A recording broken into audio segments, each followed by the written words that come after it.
होठों की हंसी देख ली, अंदर नहीं देखा। यारों ने मेरे गम का समुंदर नहीं देखा। कितनी हंसी है दुनिया, ये देखी है आपने। मर मर के जीने वालों का मंजर नहीं देखा। भटका हूं मैं रोशनी के लिए, मैं कहाँ कहाँ।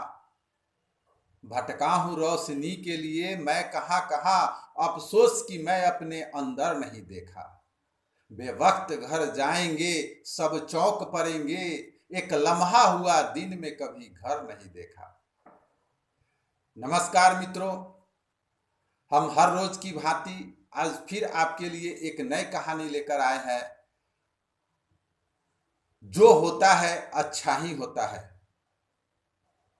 हम अपने उन नए दर्शकों के लिए जो पहली बार हमारे YouTube channel motivational speaker Mukesh Kumar Tiwari पर नए हैं, मैं उनके लिए यही अपील करना चाहूँगा कि वे हमारे चैनल को सब्सक्राइब करना न भूलें, साथ में बेल आइकन दबा दें और शेयर ज़्यादा से ज़्यादा करें ताकि सभी लोगों को ये वीडियो मिल सके। जो होता है अच्छा ही होता है। एक नज़र में एक राजा थे। हर राजा का एक कॉमन शौक होता है शिकार खेलने का। एक बार एक राजा ने अपने मंत्री को शिकार पर जाने के लिए कहा और मंत्री और राजा दोनों शिकार खेलने चले दिए। सामने एक हिरन को देखे और हिरन को देखने के बाद राजा ने अपने तीर से निकालकर उस पर चलाने लगे। तीर चलाने के क्रम में अपने ही शस्त्र से उनकी उंगली कट गई। यह देखकर मंत्री ने कहा कि भगवान जो करते हैं सो अच्छा ही करते हैं।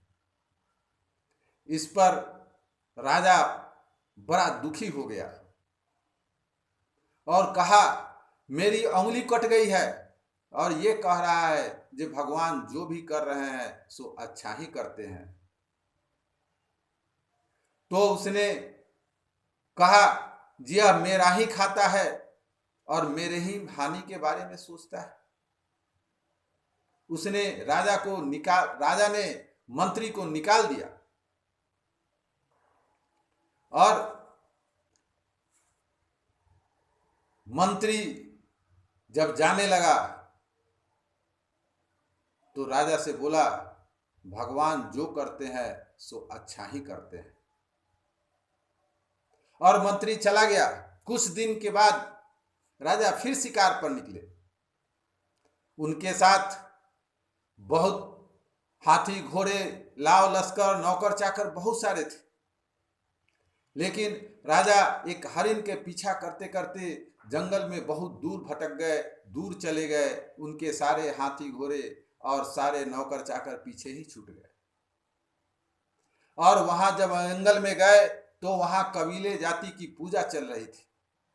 वहां उनके देवी को खुश करने के लिए वहां पर एक बलि की जरूरत थी और राजा को देखकर सभी खुश हो गए। राजा को पकड़कर उस देवी के सामने खड़ा कर दिया। लेकिन किसी की नजर पड़ गई जे राजा तो उंगली कटा हुआ है, यानी अंग भंग को वहां पर बलि नहीं देना था। तो राजा को छोड़ दिया। राजा भटकते हुए किसी तरह से अपने राज दरबार में पहुंचे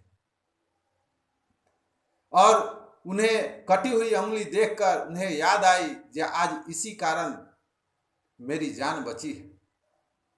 तो उसने मंत्री को बुलाया और फिर से मंत्री बहाल कर दिया और मंत्री से पूछा, तुम्हारे इस बात का तो समझ में आ गया जो मेरी उंगली कटी हुई थी और इसी कटी हुई उंगली के कारण मेरी आज जान बची है। यानी भगवान जो करता है, ईश्वर जो करता है सो अच्छा ही करता है।